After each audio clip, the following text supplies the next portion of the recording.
Deus nos mandou exorcizar os demônios da minha filha. Não me arrependo da morte dela. Anna Mitchell, The Telegraph, 2005.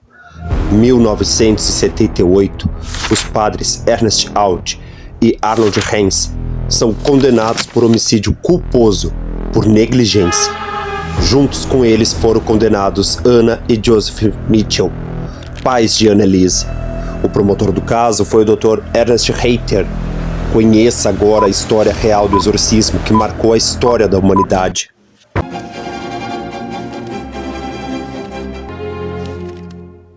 Anneliese Mitchell nasceu em 21 de setembro de 1952 na Baviera, que na época era Alemanha Ocidental. Assim como sua família, ela era uma católica devota, com uma infância normal, sem nada estranho acontecer.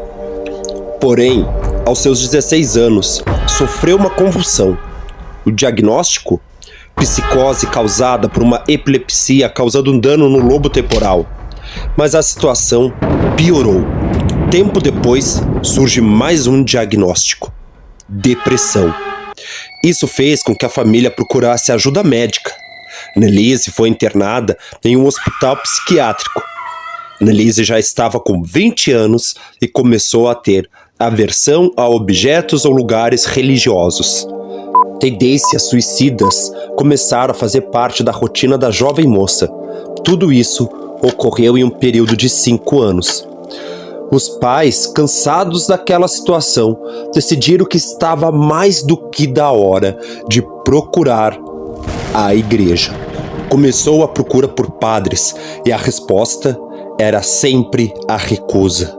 A recomendação era o acompanhamento médico. Também recomendaram que procurassem o bispo, pois precisaria da autorização do mesmo para poder dar continuidade. A situação de Mitchell piorou, tornou-se agressiva, se flagelava, comia insetos e consumia a própria urina. Neste período, o tratamento médico ainda era realizado. Padre Rodevik foi procurado, porém recusou ajudar, pois se considerava incapaz por já ter uma idade avançada. Porém, indicou outro padre, Ernest Alt, que visitou Anneliese. Isso ocorreu em 1974, em setembro.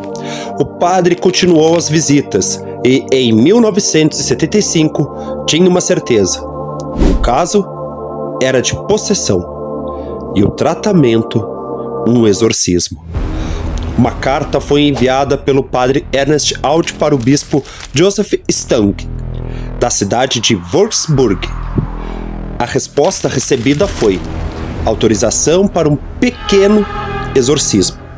Rodevik decide acompanhar e conclui a gravidade do caso. Então, ele próprio pediu para ser feito o ritual de exorcismo completo. O bispo Stang autorizou. O tratamento médico e o exorcismo eram feitos juntos. Vejamos agora alguns áudios gravados pelos padres durante os exorcismos. Esses áudios foram usados durante o julgamento. Descobriremos agora o que eles revelam.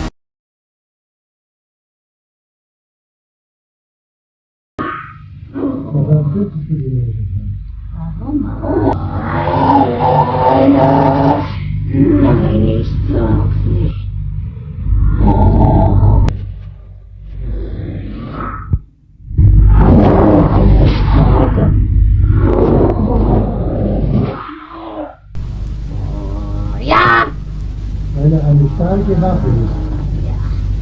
Gegen Satan. Ja! Die müssen als Priester erkennbar sein. Und zweimal, kapiert? Ja, Abtreibung. Des Sohnes und des Heiligen Geistes. Amen. Sage alles. Alles. Im Namen des Vaters und des Sohnes und des Heiligen Geistes. Amen. Und zwar egal, ab welchem Monat abgetrieben wird. Anneliese chegou na conclusão que deveria sofrer, para assim poder expiar os pecados dos jovens e dos padres. Assim, fez um pedido. Queria parar com os medicamentos e seguir somente com os exorcismos. Com o tempo, não quis mais comer e nem se hidratar. Anneliese morreu em 1º de julho de 1976, aos 23 anos. No total, foram 67 sessões de exorcismo.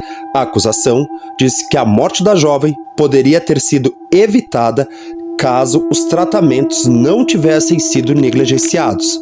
A conclusão da autópsia foi a seguinte: desnutrição e desidratação. Os joelhos estavam quebrados e também constataram que Anneliese teria pneumonia. No dia de sua morte, ela pesava somente 30 quilos. 2 anos após sua morte, o corpo de Anneliese foi exumado para a troca de seu caixão e constataram que o corpo havia se decomposto. O pai de Anneliese morreu em 1999. Já sua mãe deu uma entrevista em 2005, trazendo o tema à tona novamente. A mãe de Anneliese disse não ter se arrependido e que fez tudo isso por ter certeza da necessidade do exorcismo. Deus nos mandou exorcizar os demônios da minha filha. Não me arrependo da morte dela. Anna Mitchell. No fim, este caso divide opinião até hoje. Muitos acham que Anneliese foi negligenciada e vítima de um sarcástico fanatismo religioso. Outros consideram que este caso é a prova real e final da existência do mal, considerando um dos melhores casos para entender o mal verdadeiro. E vocês, macheteiros? Deixem nos comentários o que vocês acham. Ciência ou religião?